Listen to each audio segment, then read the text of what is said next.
di IPS kelas 9 semester 1. Masih pada bab 1, bagian D, yaitu pengaruh perubahan ruang dan interaksi antar ruang di Asia dan benua lainnya. Masih bersama saya, Ibu Sri Waluyanti dari UPT SMP Negeri 21 Gresik.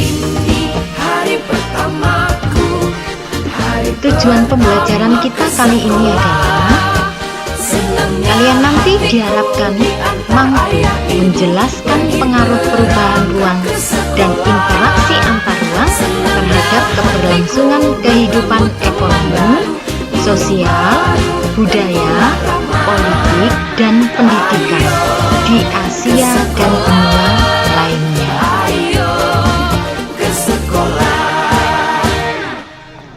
Lingkup perubahan ruang dan interaksi antar ruang ada dua, yaitu lingkup sempit dan lingkup luas. Lingkup sempit yang dimaksud adalah terjadi antara desa dan kota. Sedang lingkup luas terjadi antar negara dan benua. Perubahan ruang dan interaksi antar ruang dalam lingkup desa dan kota menimbulkan pengaruh bagi desa dan kota. Di Asia dan benua lainnya, perubahan alih fungsi lahan. Kita bisa melihat hutan menjadi pertanian, pertanian menjadi permukiman. Sedang di Eropa meningkat saat revolusi industri yang mengakibatkan terbentuknya kota-kota dan meningkatnya jumlah penduduk di kota-kota tersebut. Khusus di Asia, perubahan ruang terlihat dari alih fungsi lahan. Seperti tadi ya, bisa dari hutan menjadi pertanian, pertanian menjadi permukiman. Kemudian kurang lebih 50% lahan berubah menjadi wilayah pertanian. Berikutnya, banyak daerah berubah menjadi daerah perkotaan. Nah, perubahan tersebut mendorong terjadinya perpindahan penduduk dari desa ke kota. Dalam catatan tahun 2015, kurang lebih 47% penduduk tinggal di daerah perkotaan. Faktor perpindahan penduduk desa ke kota. Bisa faktor ekonomi. Contoh, terbatasnya lapangan kerja di desa. Kemudian bisa karena konflik, bencana alam, terbentuknya gurun atau desertification, ataupun faktor intrusi atau masuknya air laut ke daratan. Nah, faktor-faktor ini yang menyebabkan akhirnya penduduk desa pergi ke kota. Sekarang, dampak interaksi keruangan antara desa dan kota. Bisa bidang ekonomi, sosial, budaya, politik, dan juga pendidikan. Dampak interaksi desa-kota, yaitu beragamnya orientasi mata pencaharian, meningkatnya produktivitas pertanian dan teknologi tepat guna, semakin baiknya sarana transportasi antara desa dan kota.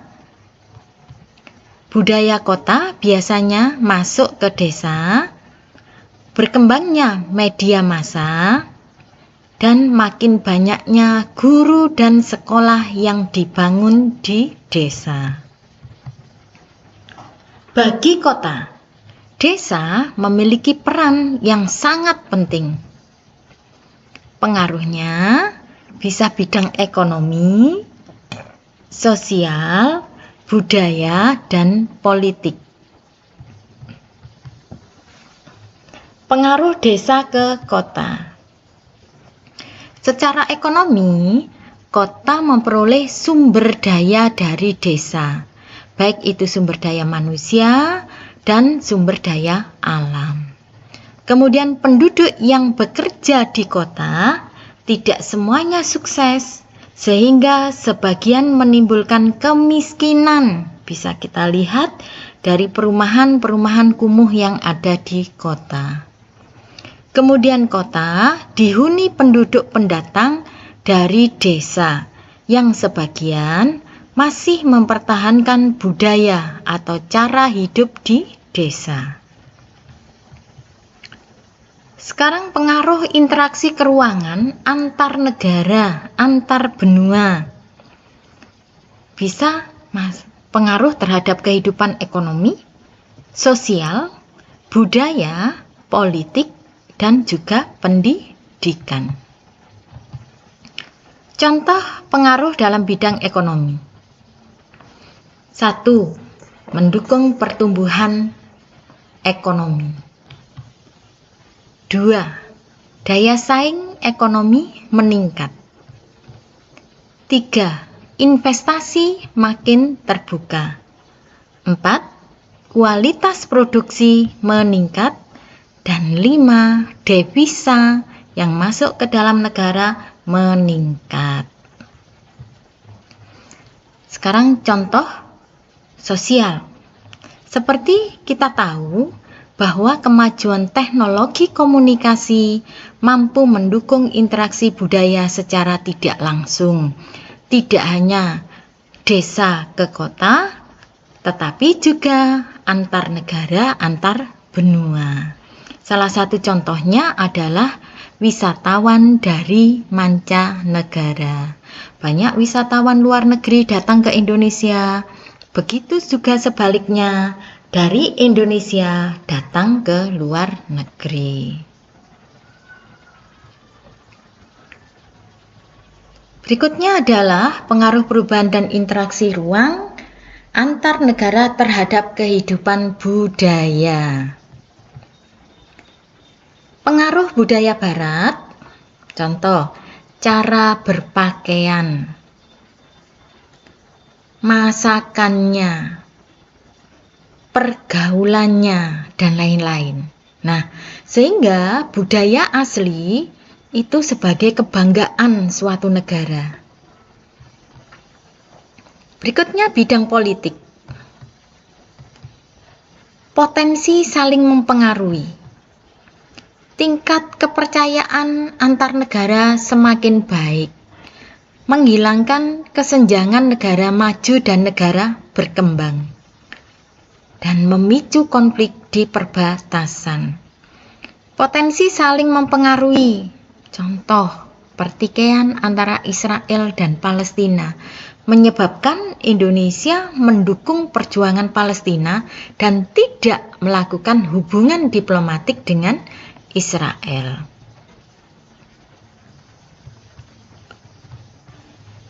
Sekarang dalam bidang pendidikan. Taraf pendidikan meningkat, jelas ya.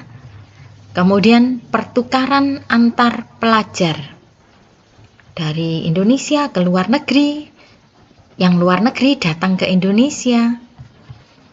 Berikutnya pengiriman mahasiswa belajar ke luar negeri, fasilitas beasiswa pendidikan ke luar negeri, dan perkembangan ilmu pengetahuan dan teknologi.